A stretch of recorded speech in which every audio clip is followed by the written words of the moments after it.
কে বলেছে সেটা বড় ব্যাপার না। হ্যালো এভরিওয়ান, আবার একটা নতুন ব্লগে সবাইকে ওয়েলকাম। সকালবেলায় স্টার্ট করলাম মালাই ব্রেড উইথ চা, আর আছে ডিমের পোচ।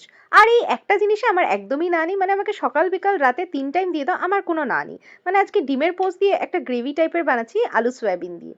আর জানো তো, ছোটবেলায় আমি এটাকে ডুপ্লিকেট মাংস বলতাম। সয়াবিন খেতে আমার দারুণ লাগে, আর তার মধ্যে যদি একটু ডিমের পোচ দিয়ে দেওয়া হয় তাহলে কি না দারুণ লাগবে।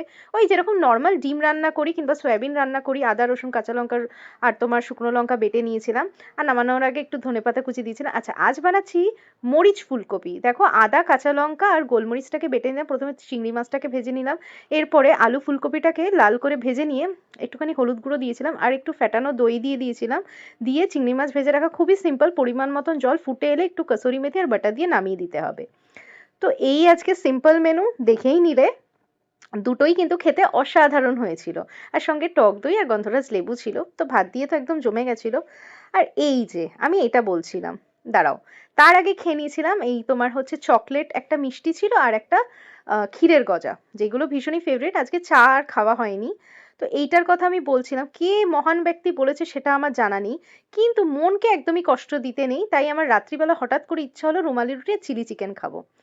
আর মনকে তো বললাম আগেই কষ্ট দিতে নেই, তাই টুক করে খেয়ে নিলাম চিলি চিকেন আর রুমালি রুটি আর গুড়ের রসগোল্লা। মনে হয় ভগবান আমাকে ভুল করে মানুষ বানিয়ে দিয়েছে, জানো তো, পিঁপড়ে হলেই ভালো হতো।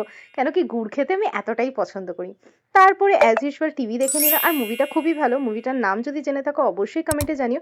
আর ভিডিওটা ভালো লাগলে কি করতে হবে নিশ্চয়ই জানা আছে, সো লাইক শেয়ার সাবস্ক্রাইব করে পাশে থেকো।